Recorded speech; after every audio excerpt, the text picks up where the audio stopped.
y por eso decidimos llamar a Diego Hurtado, con quien alguna vez hemos conversado. Él es físico, es especialista en historia de la ciencia y la tecnología argentina y ocupó el cargo de secretario de Planeamiento y Políticas en Ciencia, Tecnología e Innovación. Y por otra parte fue presidente de la Autoridad Regulatoria Nuclear y vicepresidente de la Comisión Nacional de Energía Atómica. Así que creo que reúne los requisitos como para hablarnos desde el conocimiento profundo de esta cuestión. Diego, tengo el placer de saludarte. Yo soy Claudio Angelini y estoy aquí con Juan Reginato. Hola Claudio, gracias por la llamada. Bueno, por supuesto somos nosotros los agradecidos. Queremos comenzar, digamos, por ir de lo general a lo particular, que en muy poquitas palabras nos definas por qué es importante la generación de energía y en particular la generación de energía nuclear en nuestro país, para después pasar a la coyuntura, ¿no? A cómo está la cosa en la actualidad. Bueno, respecto del tema energético, ahí tal vez no haga tanta aclaración, ¿no? Y en el mundo lo que se juega, y pienso, alcanza a componer de ejemplo a Estados Unidos, a China, y debajo de Estados Unidos y China, el grupo BRICS, está en juego la transición energética, el descenso de las emisiones de carbono.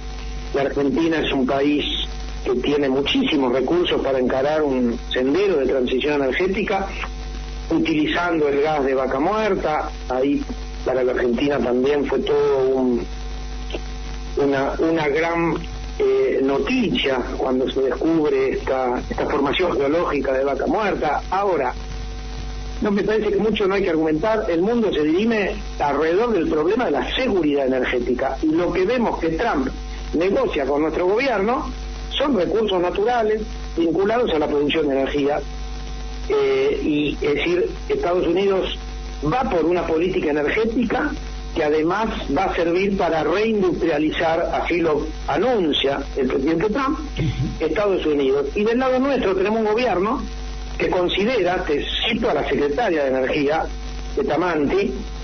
María Tetamanti, que dice que la política energética tiene que ajustarse al equilibrio monetario y fiscal. Es decir, arrancamos mal, ¿no? Con un sector estratégico donde el mundo debate la seguridad energética, donde Argentina necesita seguridad energética y equidad energética para la industria, para los hogares.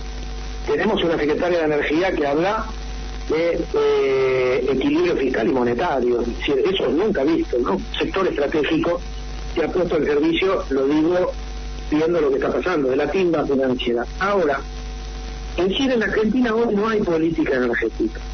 La Argentina hoy no tiene destino en términos de pensar a futuro cómo producir energía, cómo va a producir la energía que van a ir demandando el aumento de población, y se supone que si nuestro país inicia un proceso virtuoso va a requerir cada vez más energía, lo que está pasando en el mundo. Uno ve que la energía crece con el PBI mundial. Claro.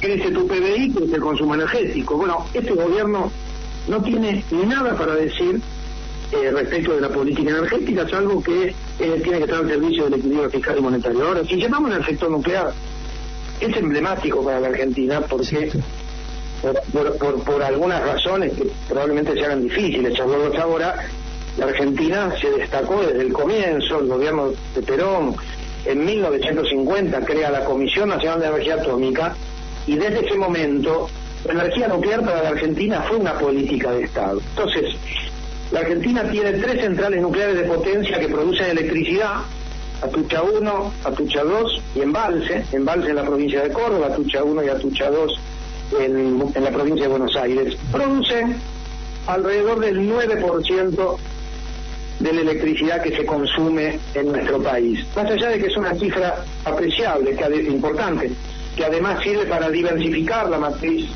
energética. Argentina tiene energía hidroeléctrica, tiene obviamente hidrocarburos, mayormente es gas y petróleo, la producción de electricidad sobre todo con gas, y detrás viene estas formas de diversificar. Ahora, no es solo producción de electricidad el sector nuclear. Argentina logró llegar a la frontera tecnológica en la familia de lo que se conoce como reactores nucleares multipropósito, que no son para producir electricidad, son para producir investigación, para prestar servicio a las empresas, para trabajar sobre materiales avanzados como el silicio. Argentina hoy está exportando a Holanda un reactor multipropósito. Tenemos alrededor de la empresa INVAP, que es la empresa que exporta estos reactores, más de 100 pymes, 120, la verdad que no tengo el número, pero es un número importante de pymes que aprenden, mejoran sus capacidades, los profesionales se forman, se genera trabajo calificado, son buenos salarios los del mundo de la tecnología. Entonces, cuando hablamos del sector nuclear, además de Argentina produce radioisótopos, tenemos centros de medicina nuclear en todo el país. Es decir, hay una trayectoria muy, muy virtuosa, de la cual incluso se desprenden los satélites, cuando pensamos que hoy la Argentina es uno de los pocos países en el planeta que puede producir sus propios satélites geoestacionarios, es decir, los que se utilizan para las telecomunicaciones, que son enormemente exigentes y complejos en términos de tecnología. Es un desprendimiento del sector nuclear. Estamos hablando del futuro de nuestro país cuando hablamos de la energía nuclear. Tenemos el Instituto Balseiro, el Centro Atómico Bariloche, el Centro Atómico Ezeiza, en Constituyentes, la empresa nucleoeléctrica, que este gobierno arrancó queriendo privatizarla al 100%, así decía la ley Bases, el proyecto de ley Bases, pero en la discusión parlamentaria se le bajó al 49%. Entonces le da lo mismo al gobierno privatizar el 100% que privatizar el 49%, porque finalmente no hay una política. Entonces uno se puede preguntar, bueno, pero ¿por qué querés privatizar nucleoeléctrica? Yo les doy una respuesta, me pueden creer o no. Necesitan privatizar todo lo privatizable del Estado, porque el FMI les está apretando las clavijas para que junten dólares para la reserva, para el déficit fiscal y monetario. Todo lleva lo mismo. O sea, las jubilaciones, déficit fiscal y monetario. Le pegamos a los jubilados todos los miércoles por el déficit fiscal y monetario. Y así podríamos seguir con una lista infinita, como si no hubiera que gobernar primero para los argentinos y las argentinas, y en todo caso el déficit fiscal y monetario un instrumento más para generar bienestar y pensar el futuro. Claro. Bueno, está todo un país puesto alrededor de la timba financiera. Claro. Diego, en esa recorrida que empezaste a hacer, soy Juan Reginato, te saludo al aire. Hola Juan, ¿cómo estás? Mencionabas que Argentina lidera tecnológicamente en reactores multipropósitos. En ese sentido, estaba hace un par de años el proyecto del RA10, que estaba bastante avanzado. ¿Cómo sigue eso hoy? Excelente la pregunta. Efectivamente, el RA10 es un reactor que se parece, con algunas mejoras de diseño, al reactor que INVAP está construyendo y vendiendo a Holanda. Construyendo en Holanda, no vendiendo a Holanda, quise decir. El RA10 debería haber sido puesto ya a crítico, se dice, es decir, a estar funcionando. El gobierno ahora promete que va a estar, creo que está diciendo, a fines del 2026. Lo cierto es que la persona que estuvo a cargo del proyecto, de la gestión del proyecto, alguien hipercalificado, hace poquito renunció. Yo yo no hablé con él, no escuché las razones, pero uno esto lo ve en todos lados, ¿no? Es decir, la gente más capacitada, más profesional, que está en general a cargo de estos proyectos, se ve renunciando. Lo mismo, vos me preguntás por el RA10, la verdad que debería ya estar funcionando. Bueno, prometen que para el año que viene. Ahora, ¿es creíble? ¿No es creíble? Y la verdad que no es creíble, porque los salarios de la Comisión Nacional de Energía Atómica, el 80% están por debajo de la línea de pobreza. Entonces, es muy difícil pensar que tecnología de punta pueda estar desarrollándose en condiciones como las actuales, ¿no? Lo mismo podríamos decir del pequeño reactor modular Karen, que era uno de los grandes desarrollos argentinos, de una familia de reactores que todavía no se están a nivel mundial, todavía no hay mercado, es una tecnología del futuro. La Argentina venía entre los 4 o 5 primeros países, de alrededor de 60 en 2023, hoy son más de 120. esto evaluado a nivel internacional, ¿no? Lo decimos nosotros. Sí, sí. Entre los 4 o 5 primeros, según evaluaciones internacionales, y hoy está paralizado. Y cuando llegaron, dijeron que no lo iban a paralizar. El presidente de la Comisión de Energía Atómica, libertario, dijo, no lo vamos a paralizar. Es mentira cuando dicen que... Bueno, hoy están los equipos diezmados. Vos no sabés el trabajo que fue reconstruir los equipos de ingenieros, técnicos. Cuando yo, acompañando a Adriana Cerqui, llegamos a la Comisión de Energía Atómica a mediados del 2021, que también el macrismo lo había dejado paralizado después de la crisis del 2008. El macrismo había avanzado en el CAREN. Cuando se les vino la crisis del 2018, también fue una especie de dispersión, con lo cual cuando llegamos nosotros tuvimos que reconstruir los grupos, que son tiene que ser gente muy competente. El sector nuclear es muy exigente en términos de certificaciones. Eso se reconstruyó con mucho trabajo, se volvió a retomar la construcción, llegó este gobierno, paralizó. Hoy está otra vez los equipos diezmados. Cuando se vuelva a recuperar esto, vamos a tener que volver a armar los equipos. Es la historia de un país en desarrollo latinoamericano que padece gobiernos de ultraderecha, en donde para los cuales la ciencia y la tecnología no tienen más mínimo lugar. Es decir, es muy difícil de pensar cuál es el destino de nuestro país si no se apuesta al conocimiento, no se apuesta a definir sectores estratégicos, campo energético, alimentos, sector salud. La Argentina tiene una tradición enorme, pero estos gobiernos, pienso en el de Macri, que al lado de este, yo me acuerdo la malatanga que nos hacíamos con el gobierno de Macri, con Arcad, claro, que tendrían que haber puesto en órbita el Sartés, y no lo pusieron, y ahí quedó paralizado el plan satelital, por ejemplo. Ahora lo que está ocurriendo hoy es mucho más destructivo, acelerado, degradante en términos institucionales. Los funcionarios que están al frente de las instituciones son impresentables, que no entienden nada de lo que están haciendo, tuitean, los convoca el Parlamento, no aparecen en el Parlamento a dar cuenta de lo que están haciendo, no dan la cara. Eso es imposible de imaginar en una democracia.